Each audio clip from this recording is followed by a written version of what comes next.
अस्सलाम वालेकुम नाज़रीन, मैं अनवर काशिफ मुमताज़ टैक्स और आपके साथ हाजिर हूँ। कल मेरा बच्चा मुझसे पूछ रहा था कि टैक्स क्या होता है। मैंने कहा बेटा ये पाकिस्तान में जो लोग कारोबार करते हैं वो गवर्नमेंट का शेयर जो होता है उसको टैक्स कहते हैं। तो उसने कहा लोग गवर्नमेंट को शेयर क्यों नहीं देते हैं? आप तो कहते हैं शेयर करने से चीज़ें बढ़ती हैं, उनमें बरकत होती है। ये एक सवालिया निशान है हम सब के लिए। टैक्स देना बहुत ज़रूरी है, लेकिन इसके साथ ये भी पता होना चाहिए कि टैक्स खर्च कहाँ हो रहा है और कैसे हो रहा है। आज हमने हमारे साथ फ़ोन लाइन पे मौजूद हैं रावलपिंडी चैम्बर ऑफ कॉमर्स के प्रेसिडेंट जनाब शाहिद साहब, मलिक शाहिद सलीम साहब, और हमारे साथ मौजूद हैं फैसलाबाद चैम्बर ऑफ कॉमर्स के प्रेसिडेंट जनाब ज़िया अलमदार हुसैन साहब। हम बात करते हैं, पहले हम शाहिद साहब की तरफ से। शाहिद साहब अस्सलाम वालेकुम। सलाम जी। बहुत शुक्रिया आपने हमारे लिए वक्त निकाला। बेसिकली तो आपसे सवाल ये है कि जो कारोबार के जो मसाइल हैं, कारोबारी मसाइल, लोग कहते हैं टैक्स तो देना चाहिए, लेकिन क्या मसले हैं? ईज़ ऑफ डूइंग बिजनेस जो है वो कम होती जा रही है। आप क्या समझते हैं कि पाकिस्तान में इस वक्त कारोबार करना, बिलखुसूस रावलपिंडी में कारोबार करना क्या मुश्किल है? बहुत बात यह है अनवर साहब के सबसे पहली चीज़ जो है जो बड़ी ज़रूरी है टैक्स के हवाले से जो हमें समझना है, और आपने अभी जो अपनी प्रोग्राम की स्टार्टिंग की अनवर साहब, वो आपने स्टार्टिंग की कि जी एक लोड को शेयर करना होता है। ये बहुत अच्छी बात है कि आपको गवर्नमेंट के साथ लोड को शेयर करना होता है। मैं सबसे पहले एक बड़े आसान अल्फाज में एक चीज़ आपसे शेयर करना चाहूँगा कि पाकिस्तान इस वक्त तकरीबन 210 मिलियन 21 करोड़ आबादी का मुल्क है जी। इस 21 करोड़ की आबादी में अनवर साहब तकरीबन 14 लाख जो हैं वो टैक्स पेयर्स हैं जी।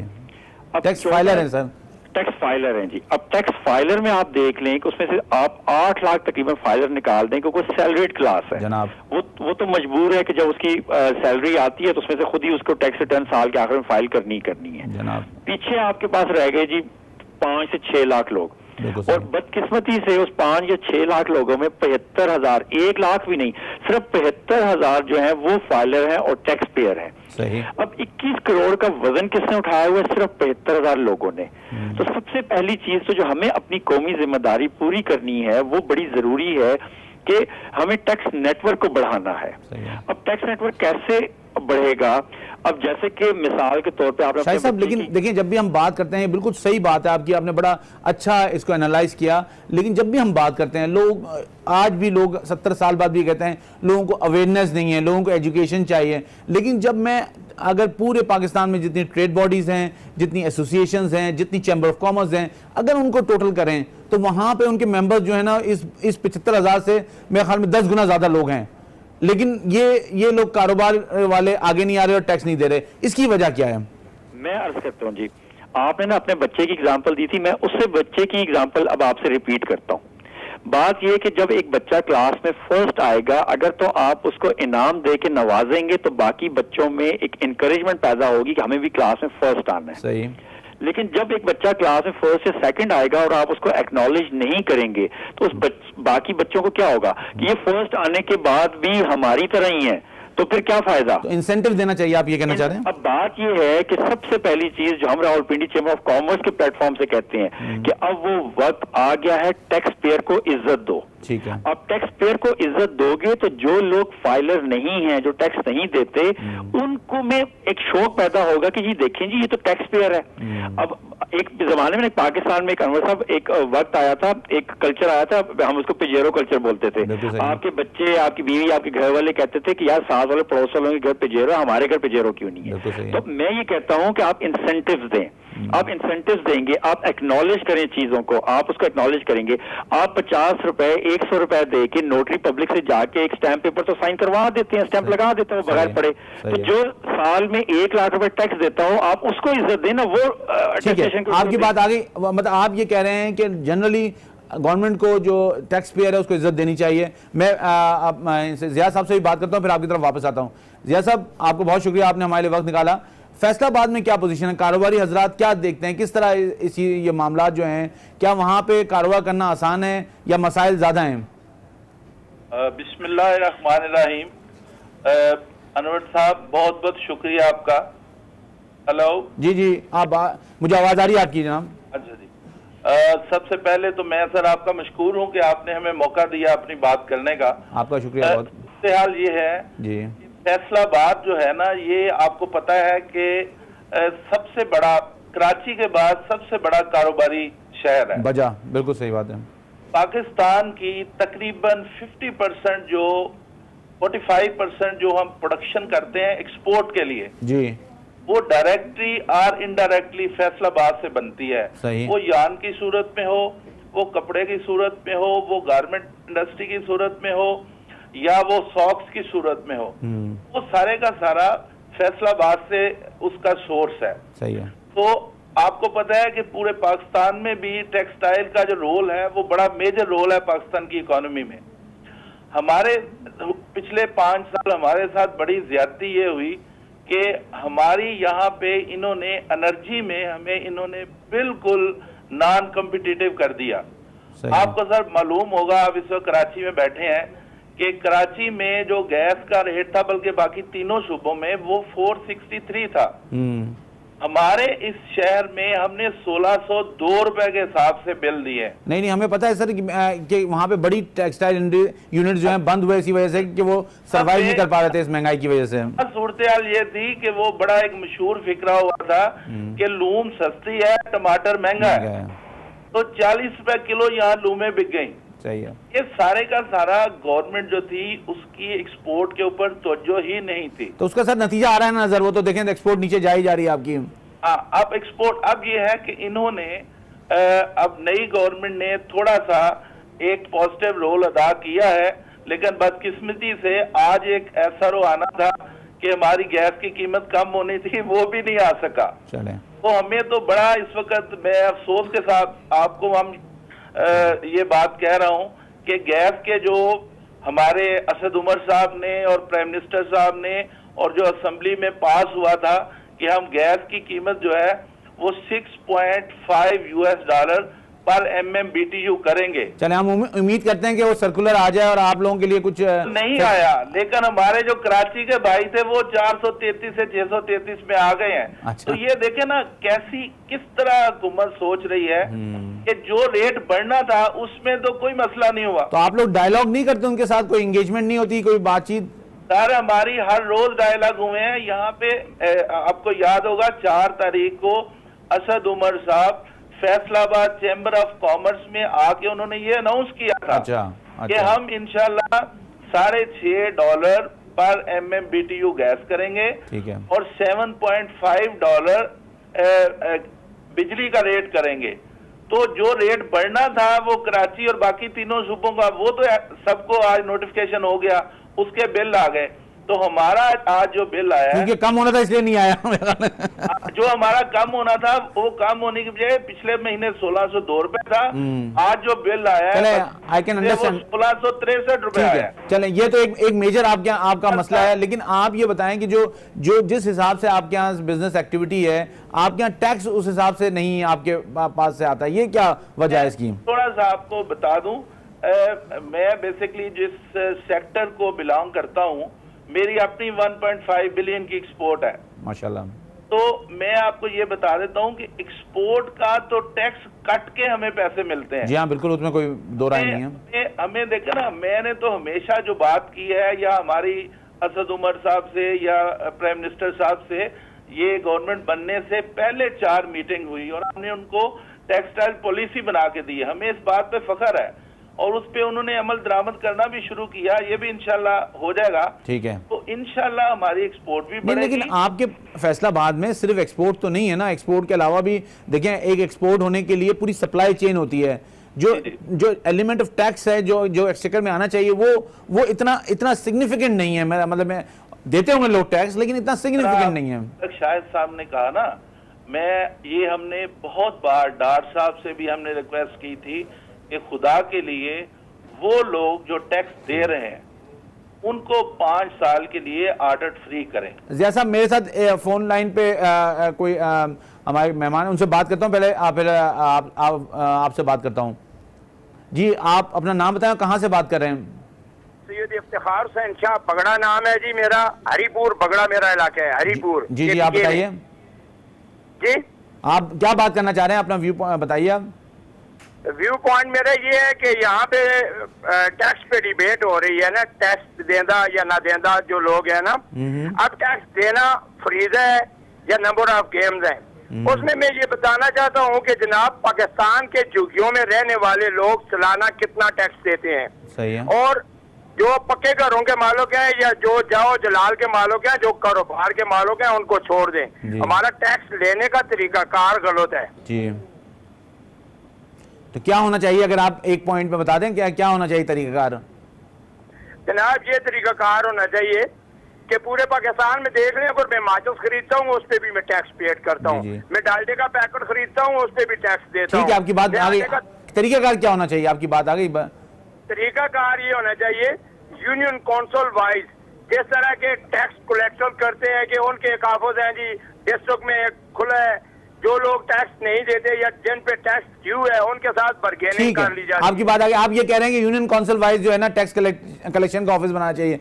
आपका पॉइंट आ गया। फिर मेरे ख्याल में हम अपने मेहमानों के सामने ये बात रखेंगे और फिर बात करेंगे इस पे। नाज़रीन, हमारा नंबर स्क्रीन पे चल रहा है, अगर आप फ़ोन कॉल करना चाहते हैं, कोई अपनी राय देना चाहते हैं तो आप फ़ोन उठाएं और हमें फ़ोन कर सकते हैं। जी शाहिद साहब, मैं आपसे की तरफ आऊँगा।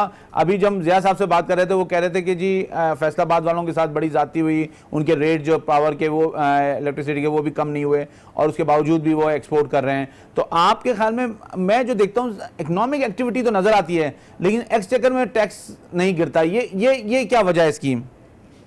देखिए जी, जैसे कि मैंने पहले अर्ज किया, अभी मैं ज़िया आलमदार साहब की एक बात, अभी इन्होंने बड़ी अच्छी बात की थी, मैं उसी का पहले जरा मेंशन करना चाहूँगा कि जो हमारी प्रेजेंट गवर्नमेंट है, ये गवर्नमेंट जो बिजनेस कम्युनिटी है, गवर्नमेंट को चाहिए कि बिजनेस कम्युनिटी को ऑन बोर्ड ले, जिनके मुतल्लिक पॉलिसी बन रही हो, जिनके मुतल्लिक हम एक बात करने जा रहे हो, अगर आप स्टेक होल्डर्स को ऑन बोर्ड नहीं लेंगे तो कैसे बात आगे बढ़ेगी। ठीक है। मिसाल के तौर पे आप एक पॉलिसी बना रहे हैं और वो आपको इम्प्लीमेंट करने में मुश्किल होगी, आप हिस्सेदार बनाएं।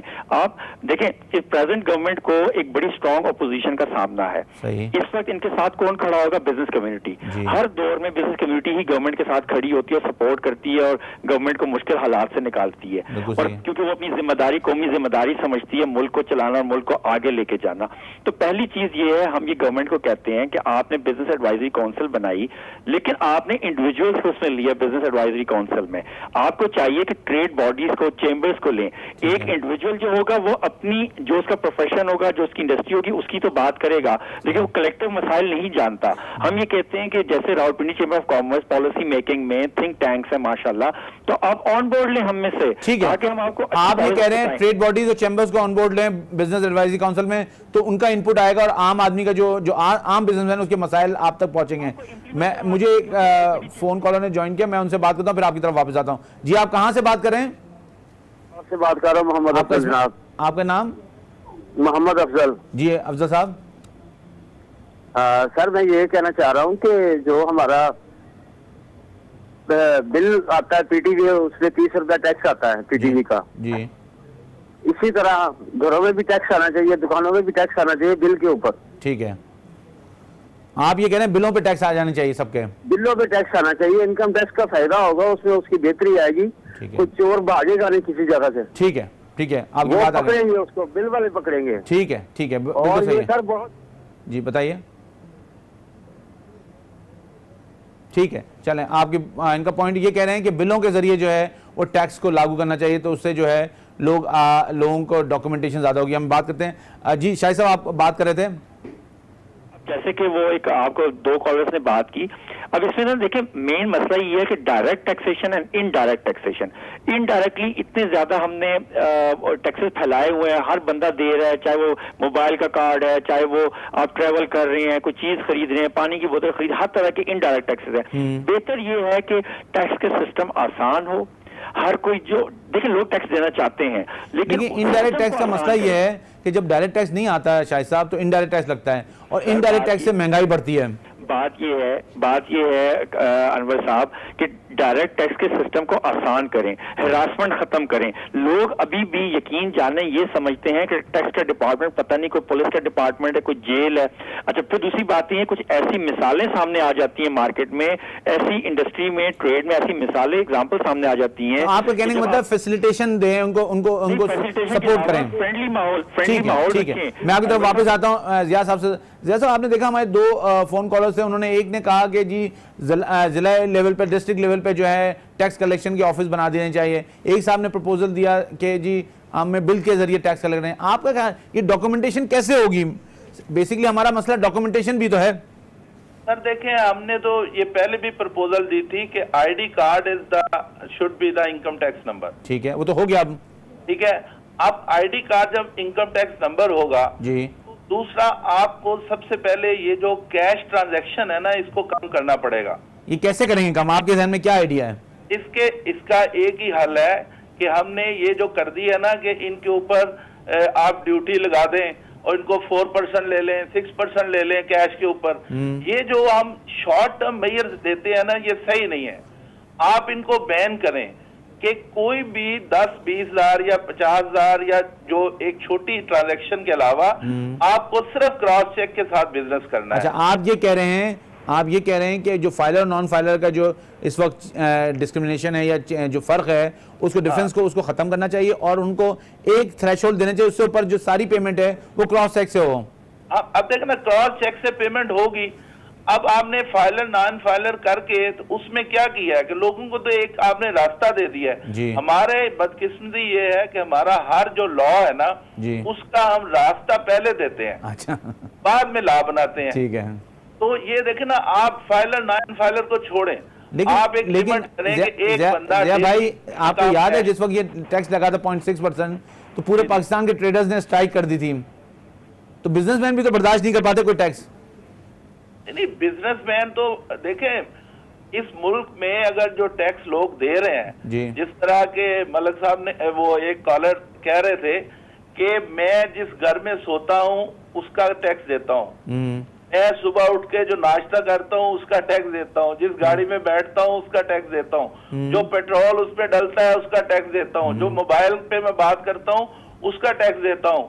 मैं फैक्ट्री में आता हूँ तो सही है आपकी बात, लेकिन ये सारे इनडायरेक्ट टैक्स हैं। हर टैक्स दे रहा है, ये एक गलत एक कॉन्सेप्ट है कि हम टैक्स नहीं दे रहे।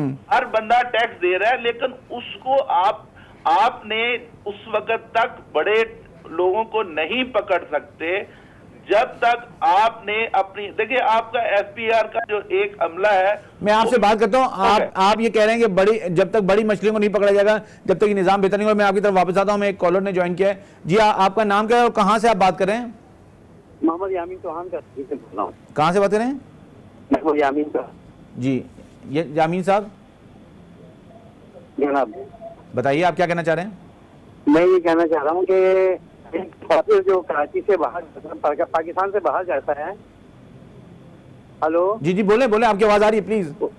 उसको $10,000 ले जाने की अलाउ है। जी हाँ, और लोग जो है इस तरह से कर रहे हैं कि मतलब कि वो $10,000 का, अगर 5 आदमी जा रहे हैं तो $40,000 जो है अलग वो मतलब कि पैकेज बना के उनको दे देता है एक, जो मतलब जो भी बीच में एजेंट होता है। जी जी, और उसका एक कमीशन जो है उसको मिल जाता है मुसाफिर।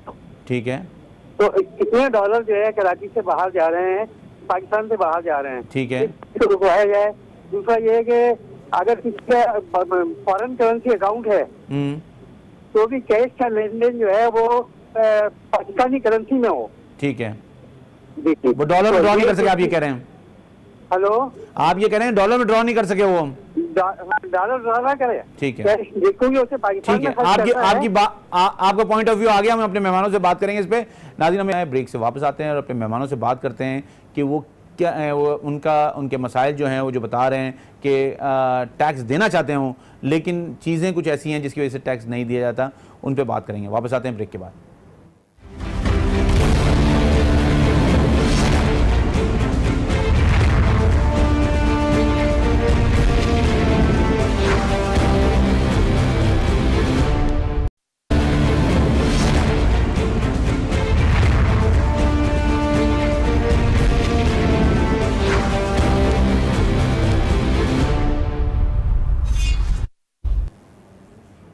नाज़रीन, ब्रेक पे जाने से पहले हम बात कर रहे थे अपने मेहमानों से, वो अपने मसाइल बता रहे थे कि जो बिज़नेस कम्युनिटी को मसाइल दरपेश हैं और बता रहे थे कि वो टैक्स देना चाहते हैं, लेकिन इन मसाइल की वजह से चीज़ें जो हैं बेहतर नहीं हो रही। और आपने देखा कि लोग भी आके अपनी राय दे रहे हैं कि किस तरह टैक्स निज़ाम को बेहतर किया जाता है। और मेरे ख़्याल में ये एक अच्छी खुशाइन चीज़ है कि लोग इस टैक्स के देने के और टैक्स के मामलात में अपनी राय रखते हैं, इसलिए कि ये बहुत ज़रूरी चीज़ है कि आम आदमी इस पर अपनी राय रखे और अपना टैक्स दे। जी, मैं शाहिद साहब आपसे बात करूँगा। ये अभी जो बात की इन्होंने डॉलर्स के हवाले से, आपका क्या ख्याल है इस बारे में? तो ये है कि हमारे पास एक्सपोर्ट्स ही नहीं है। किसी भी मुल्क, किसी भी इदारा, कंपनी, मुल्क चीज चलाने के लिए सबसे पहले इनकम चाहिए होती है। पाकिस्तान की बदकिस्मती ये है कि हमारी इनकम बिल्कुल रही नहीं है। सब पहले हम कहते थे हम ज़राअत है, एग्रीकल्चर है, वो भी नहीं है। फिर इंडस्ट्री के हम के एशियन टाइगर बनाने चले थे, वो भी बदकिस्मती से नहीं हो सका। हमारी एक्सपोर्ट्स 25 अरब से गिर के अब हमारी आ गई हैं 20 अरब 19 अरब पे हमारी एक्सपोर्ट्स आ गई हैं। अब अच्छा, फिर टूरिज्म सियाहत भी नहीं है। बदकिस्मती से हम लोग दहशतगर्दी का शिकार रहे, तो वो भी पाकिस्तान के इमेज खराब होता रहा। तो डॉलर तो ये होना ही था। सिर्फ एक चीज जो है नहीं, लेकिन क्यों ऐसा है कि यहाँ पे प्रॉपर्टी की कीमत बढ़ रही है, यहाँ पे बिल्डिंगें बढ़ रही हैं, यहाँ रेस्टोरेंट खाली नहीं मिलते, यहाँ रोड पे नई गाड़ियाँ नहीं नज़र आती हैं आपको, आप देखें तो हर नए मॉडल की गाड़ी आपको नज़र आती है। तो ये वजह क्या है? ये क्यों डिस्पैरिटी है?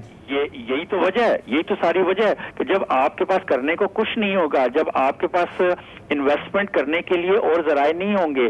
दूसरे मुल्कों में लोग क्या करते हैं कि वो डिफरेंट अपनी अपनी जो उनकी बड़ी बड़ी फैक्ट्रीज होती हैं, बड़ी बड़ी कंपनीज होती हैं, उसके शेयर्स खरीदते हैं। पाकिस्तान में क्या, पाकिस्तान में कोई इंडस्ट्री नहीं है, फ्लरिश चीज नहीं हो रही। तो आवाम के पास तो पैसा है लेकिन वो डॉक्यूमेंटेड इकोनॉमी नहीं है, तो उसके जाके प्लॉट्स लोग लेते हैं और गाड़ियां खरीदते हैं और बिल्डिंगें खड़ी करते हैं। एक प्रॉपर्टी तो सेक्टर रियल स्टेट रह गया, उसके अलावा लोगों के पास करने को कुछ नहीं है। तो मेन चीज ये है कि हमें इंडस्ट्री लगाना होगा। ये लोग अपना पैसा पार्क कर देते हैं वहां पे। जाहिर बात है, देखें बैंक्स में जब आप नहीं रखने, बैंक्स को भी नहीं है। और ये जो अभी ज़िया साहब ने बात की, बड़ी अच्छी बात की थी, लेकिन मैं इसको थोड़ा सा किसी और एंगल से लेना एक्सप्लेन करूंगा। ये जो फाइलर और नॉन फाइलर का चक्कर है, हमें इसको खत्म तो करना चाहिए, लेकिन खत्म करने का अंदाज ऐसा होना चाहिए कि फाइलर को मुकम्मल अब आप आजादी दे दें। अच्छा, ये बिल्कुल आप टच ना करें, और जो नॉन फाइलर है उसको गिर्द इतना घेरा तंग करें और उसके लिए इतनी सख्तियां करें कि वो मजबूर हो जाए। मतलब आप ये कहना चाह रहे हैं जो ATL लिस्ट में जिसका नाम आ रहा है उस पर कोई विथहोल्डिंग नहीं होनी चाहिए? देखिए, विद होल्डिंग हो ना हो, लेकिन जो जिस हालत में है उसको फिलहाल छोड़ दें। लेकिन नॉन फाइलर जो है उस पे, जैसे कि ये 0.6 का चक्कर शुरू हुआ था और फाइलर पे कम है और नॉन फाइलर पे ज्यादा है, तो मैं तो कहता हूं कि फाइलर पे किसी किस्म ठीक है। शायद भाई मैं आपसे बात करता हूं, मुझे कॉलर ने ज्वाइन किया, मैं उनसे बात करूं फिर आपसे जी, आपका नाम और कहां से बात कर रहे हैं? जी, मेरा नाम जलालुद्दीन है, मैं कराची से बात कर रहा हूं। जी जलाल साहब, मेरी सजेशन है कि अगर एग्रीकल्चरल टैक्स लगा दिया जाए जी तो काफी हद तक हमारा टैक्स का निजाम अच्छा हो सकता है। अच्छा, हम यहाँ पर रेवेन्यू काफी आएगा, आप ये कहना चाह रहे हैं? जी। अच्छा, एग्रीकल्चर टैक्स लगा दिया जाए। जी, तो एग्रीकल्चर टैक्स तो अभी है सूबों के पास? आई डोंट नो, नहीं है।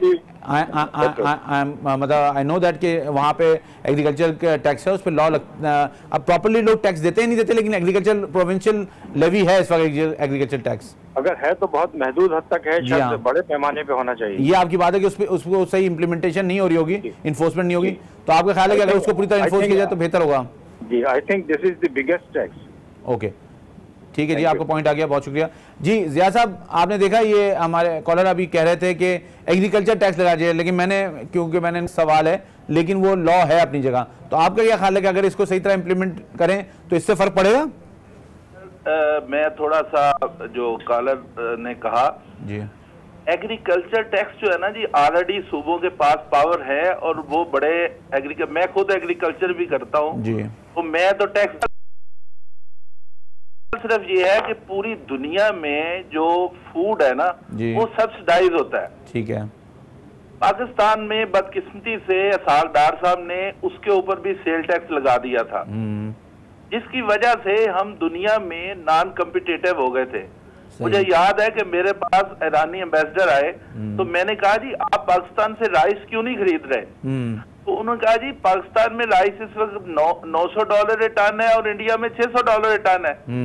फिर मैं इंडिया गया, मैंने इंडिया जाके जब रिसर्च की तो पता चला कि वहाँ पे डीएपी खाद जो है वो 1600 रुपए है, सही, और वहाँ पे जो यूरिया है वो 450 रुपए, सही।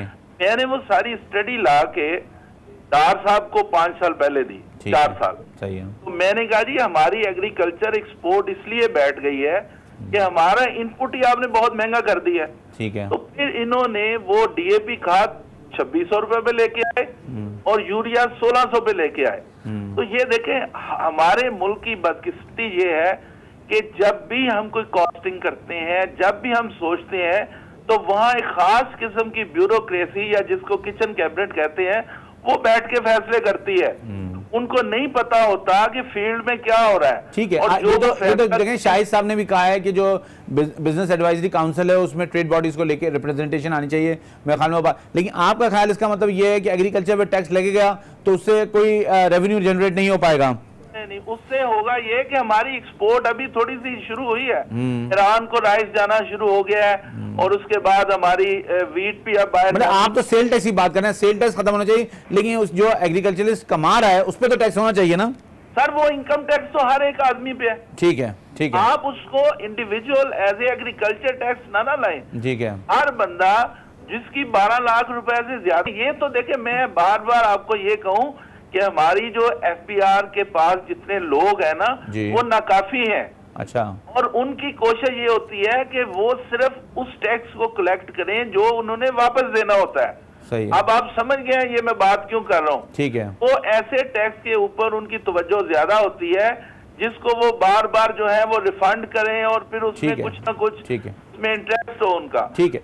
इस पॉइंट ऑफ व्यू से मैं आपसे बात करता हूँ, जैसा हमें एक ब्रेक लेनी है, वापस आते हैं ब्रेक से, मेहमानों से बात करते हैं। नाज़रीन वापस आते हैं ब्रेक से और बात करते हैं अपने मेहमानों से।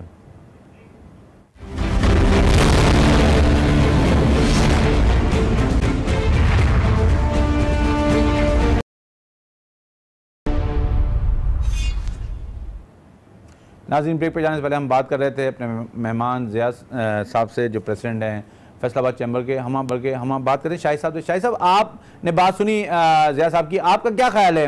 ये सिर्फ ज़राअत नहीं, जैसे जलालुद्दीन साहब की कॉल थी और ज़िया भाई ने बात की, देखिए सिर्फ ज़राअत नहीं, हम ये कहते हैं रावलपिंडी चैम्बर ऑफ कॉमर्स, एक बड़ी समझ की बात है कि all income should be taxable.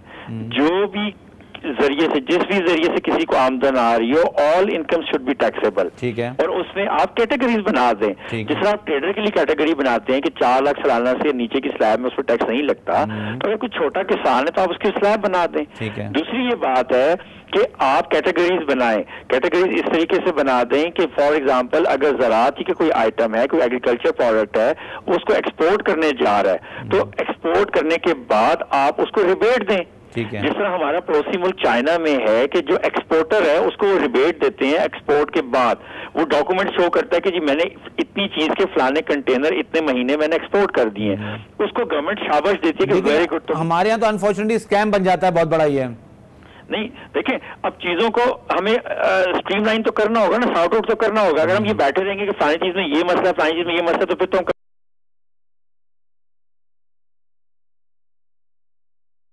जाती है, मिसयूज हो जाता है बहुत ज़्यादा। तो अब जैसे कि पहले गवर्नमेंट बहुत बड़ा इनिशिएटिव लिया, करप्शन को हाथ डाला है, तो चाहिए कि पहले उस पर करप्शन को हाथ डालने की करप्शन होनी चाहिए। शाहिद भाई मैं आपसे वापस, हमारे साथ एक कॉलर हमें ज्वाइन किया, उनसे बात करते हैं। जी आप अपना नाम बताएं और कहाँ से बात करें? सर मैं लाहौर से बात कर रहा हूँ, मोहम्मद रमजान बात कर रहा हूँ। जी रमजान साहब। सर ये जो आप सेल्स टैक्स, ये दूसरे टैक्सेस की बात कर रहे हैं, अगर टैक्सेस से ही पैसा इकट्ठा करना है और आवाम को भी रिलीफ जिनका प्रॉफिट है, अब आपने 2 मरले डाइमर लेवल टैक्स लगा दिया है तो वो टैक्स तो नहीं है। अब एक प्रॉपर्टी है मेरी, लगा ले 10 मरले की प्रॉपर्टी है, मैं 2 कमरे में रह रहा हूँ, बाकी पोर्शन मैंने किराए पर दिए हुए।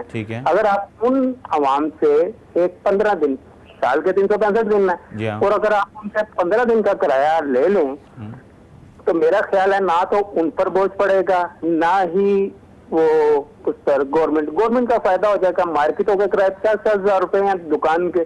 अगर आप लेकिन ये तो आप बात कर रहे हैं ना आइडियल सोसाइटी, पाकिस्तान में तो लोग इतने ज्यादा लोग रेंट पे रहते हैं, लेकिन कोई आदमी ना टैक्स देने को तैयार है, जो दे रहा है रेंट वो भी देने को तैयार नहीं है कि बताने को, और जो ले रहा है वो भी बताने को तैयार नहीं है। अगर बताएं तो बहुत अच्छा आइडिया है आपका। मेरी बात तो सुने, आप किराएदार से टैक्स ना लें, टैक्स आप उससे लें जो मालिक जो प्रॉपर्टी का प्रॉफिट खा रहा है। नहीं तो मालिक से लिया जाता है, लेकिन अगर इन्फॉर्मेशन, अगर मालिक मकान नहीं दे रहा तो किराएदार से इन्फॉर्मेशन मांगी जाती है तो वो भी नहीं देता वो इन्फॉर्मेशन। सर उसके लिए एक सिंपल है, आप उसको विजिट करें। उसके लिए रेंट एग्रीमेंट भी रजिस्टर होने चाहिए। अच्छा है, लेकिन डॉक्यूमेंट लगा के बेहतर होगा। हाँ जी, तो ये आप लगाने बाजार में मार्केट में कितना किराया? 50,000 रुपये। अगर आपको 15 दिन का भी किराया मिलता है तो 25,000 फी दुकान आपको दे रही है। पॉइंट बहुत अच्छा है, मेरे ख्याल में इस पे काम होना चाहिए। मैं और कोई बात आप कहना चाहते हैं? सर मैं अभी आपका ये प्रोग्राम देख रहा था, मुझे इसी की समझ लगी। बाकी और एक और चीज है सर, एक्सक्यूज मी, और एक और चीज है, जो बैंक शरह 0.8% है ना, अगर इसे 1% कर दी जाए ना तो उसके लिए अवाम का भी फायदा होगा, गवर्नमेंट का भी फायदा है। आज आप पानी को रो रहे हो, कल आप ज़रात को रोगे कि यार हमारे पास तो गंदम है, और ये चीज नहीं राजी जो है प्लाटिंग में आ गई, स्कीमों में आ गई है। ठीक है, आपकी बात हमने नोट कर ली जी। हम अपने मेहमान से बात करते हैं जी। शाहिद साहब, आपने सुना हमारे जो कॉलर थे वो क्या कह रहे थे? मैंने सुना, देखिए उसमें बात ये, दो तरह के टैक्सेस हैं। एक है कि हम तमाम जायदादों पे प्रॉपर्टी टैक्स तो लेते हैं, वो तो जाहिर बात है जो ओनर होता है देता है, लेकिन आज दिन तक किसी ने बात नहीं की कि प्रॉपर्टी से जो इनकम आ रही है उसको हम एड्रेस कभी नहीं करते, उस तरफ हमने कभी तवज्जो नहीं दी। हम कहते हैं जी प्रॉपर्टी प्रॉपर्टी प्रॉपर्टी, और जो प्रॉपर्टी टैक्स देता है वो भी अपने आप को टैक्स पेयर कहता है। भाई वो तो हर कोई दे रहा है, वो तो रिहायशी भी दे रहा है और कमर्शियल भी दे रहा है, लेकिन अगर तो क्या किसी ने देखा है कि उस पे इनकम टैक्स कोई दे रहा है कि नहीं दे रहा? सर वो मैंने कहा ना, वो रजिस्टर्ड नहीं होता, बेसिकली पता ही नहीं चलता कि वो करना चाहिए ना। हमारे जो बड़े शहर आप देखें मार्शल, प्लाजों पे प्लाजे आजकल बने जा रहे हैं, लेकिन हमारा टैक्स डिपार्टमेंट एफबीआर क्या करता है? हम जो बार बार बात करते हैं कि टैक्स नेटवर्क को बड़ा करें, तो उसका हमारा यही मतलब है ना कि टैक्स में उन लोगों को लेकर आए जो टैक्स नेटवर्क में नहीं है। आपकी बात बिल्कुल ठीक है। जिया साहब, आपकी क्या राय है? ये जो अभी बात हुई है रेंट के हवाले से, आप क्या समझते हैं? और ये जो एग्रीकल्चर के हवाले से आपने तो अपनी राय दी, लेकिन ये रेंट के हवाले से क्या आपके ख्याल में? सर मैं अनवर साहब, सूरत हाल ये है कि ये माशाल्लाह एक पूरे पाकिस्तान लेवल का प्रोग्राम है, और हमें इस वक्त पूरी मुल्क की एक इकोनॉमी के ऊपर डिस्कस करना चाहिए। कि ऑलरेडी सारे लॉ मौजूद हैं कि रेंट कितना लेना है, उसकी परसेंटेज मौजूद है, सिर्फ नालायकी उन लोगों की। क्या ये बेहतर नहीं होगा कि हम इसको कंप्यूटर के हवाले कर दें? नहीं सर, आप कंप्यूटर के हवाले करेंगे तो उसमें डाटा तो आखिर लोगों ने डालना है ना। नहीं, मतलब उसमें डाटा डलेगा कि ये रेंट पे प्रॉपर्टी, ये रेंट पे नहीं है, तो अगर सिस्टम इंटीग्रेशन हो जाए और जितने डिपार्टमेंट है उनके सिस्टम इंटीग्रेशन हो जाए तो लोगों का डेटा नहीं होगा, ऑटोमेटिकली आपस में इंटीग्रेट हो रहे होंगे। अगर सर मैं आपको छोटी सी चीज बताऊं जी, अगर ये जो टैक्स है ना, इसके रेट बढ़ा के आप टैक्स नहीं कलेक्ट कर सकते। बिल्कुल सही है। आप इसके रेट कम करें और लोगों को रिस्पॉन्सिबल शहरी बनाएं। ठीक है। फर्ज करें आपके सामने ये कस्टम है जी, आपके सामने कितना आपको पता है कि अंडर इनवॉइसिंग हो रही है। सही है, ठीक है। तो ये इस तरह के जो बड़े बड़ी चीजें हैं ना, उनको पकड़ने की जरूरत। फिर स्मगलिंग है। आप ये देख लें कि इस वक्त हमारी पूरे की पूरी फैसलाबाद की लूमें उड़ गई कि इतना माल चाइना से यहाँ पे डंप हुआ। तो हम जो है वो इस तरह के हमें बड़े फैसले लेने होंगे। फैसलाबाद के बारे में ये भी खबर है कि लोग वहां पे सेल टैक्स देना नहीं चाहते। ये इसमें कितनी सच्चाई है? क्यों नहीं देना चाहते लोग तो सेल टैक्स देना चाहते हैं, लेकिन एक चीज आपको अपने मुल्क में कॉस्ट करे 50 रुपए जी, आप बाहर से उसको 30 रुपए में लाके फेंक दें जी, तो ये जो रेगुलेटरी अथॉरिटीज होती हैं ये उनका काम है इसको मॉनिटर करना। बिल्कुल सही है। हमें सर सबसे पहले अपने मुल्क को विदन रीजन जो है वो एक मुल्क बनाना पड़ेगा। ठीक है। हमें अपनी एनर्जी से लेकर अपना टैक्स स्ट्रक्चर जो है उसको कॉम्पिटिटिव, जो हमारे से अलहदा हुआ और आज उसकी 40 बिलियन के करीब एक्सपोर्ट है, और पाकिस्तान का बहुत सारा इन्वेस्टमेंट वहां चला गया। वैसे वो इन्वेस्टमेंट जो है ना, इसको रोकने का एक ही तरीका होता है कि आप इसको एनवायरनमेंट दें। ठीक है। इन्वेस्टमेंट जो है वो एनवायरनमेंट से रुकती है। ठीक है। इन्वेस्टमेंट जो है ये जो है अगर आप लम्स और ये जो प्रोफेसर टाइप एडवाइजर रख लेंगे वो नहीं रोक सकते। ठीक है। आप अपने बात आगे एनवायरनमेंट दें। मैं आपको एक मिसाल देता हूँ जी, प्लीज जल्दी। हमारे मुल्क का इस वक्त 55 बिलियन की जो इम्पोर्ट है जी, और 24 बिलियन की सारी एक्सपोर्ट है। ये जो 12 बिलियन डॉलर का रोना धोना है ना जी, ये हमारे जैसे बंदों को दे, हम इसको सीधा कर देंगे। ठीक है। 3 बिलियन डॉलर का कुकिंग ऑयल बाहर से आ रहा है। ठीक है। अगर आज आप कॉर्न का रेट बढ़ा दें तो ये हमारे पास व्हीट एक्स्ट्रा है, कॉर्न कम है, तो ये कॉर्न बढ़ जाएगा और हमें कुकिंग ऑयल इंपोर्ट नहीं करना पड़ेगा। आपकी बात बिल्कुल सही है। 2 बिलियन की हम दालें मंगवा रहे हैं, मैं समझ गया आपकी बात। हम कर क्या रहे हैं? आप ये कहना चाह रहे हैं कि जो लोग फील्ड में हैं, जो लोग बिजनेस में हैं, उनको उनका इनपुट लें तो ये मसला हल हो सकता है। ये लम्स के प्रोफेसर आ जाएंगे या लस से प्रोफेसर। मैं शाहिद साहब से बात करता हूँ आपकी बात पे जरा, फिर उसके बाद वापस आता हूँ। जी शाहिद साहब, आप क्या कहते हैं? ये जो तो ये पहली बात कर दी कि देखें, अगर तो आपने प्रोफेसर से बिठा के पॉलिसीज बनानी है और जो असल हम स्टेक होल्डर्स हैं हमें ऑन बोर्ड नहीं लेंगे तो पॉलिसीज आपको इंप्लीमेंट करवाने में मुश्किल भी टैक्सेबल। अब फॉर एग्जांपल आप देखें आजकल जगह जगह ब्यूटी सैलून्स बने हुए हैं, जाते हैं लोग लाखों रुपए की दुल्हन तैयार करते हैं, ब्राइड्स तैयार करते हैं, क्या उससे कोई टैक्स है?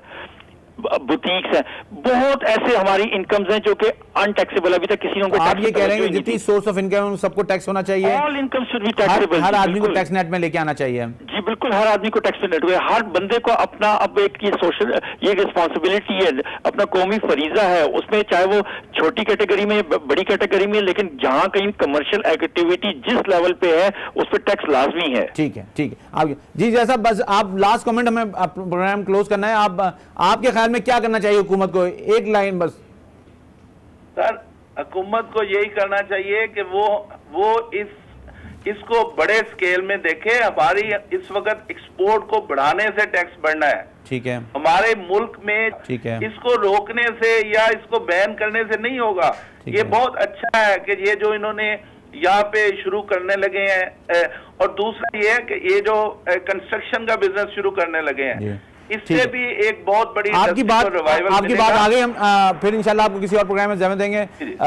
जिया अलमदार हुसैन साहब, president Faisalabad chamber of commerce, और शाहिद साहब, president Rawalpindi chamber of commerce, आपका बहुत शुक्रिया। ना आपने देखा, हमारे मेहमानों ने बात की कि वो कह रहे हैं कि ऐसा नहीं है कि ये नामुमकिन चीज़ है, पाकिस्तान की एक्सपोर्ट भी बढ़ सकती है, पाकिस्तान का टैक्स भी बढ़ सकता है, लेकिन सिर्फ बात यह है कि लोगों को ऑन बोर्ड लें और लोगों को फैसिलिटेट करें। मजबूत टैक्स निज़ाम, मजबूत पाकिस्तान, इस बात के साथ मुझे इजाज़त दिए। अल्लाह हाफ़िज़।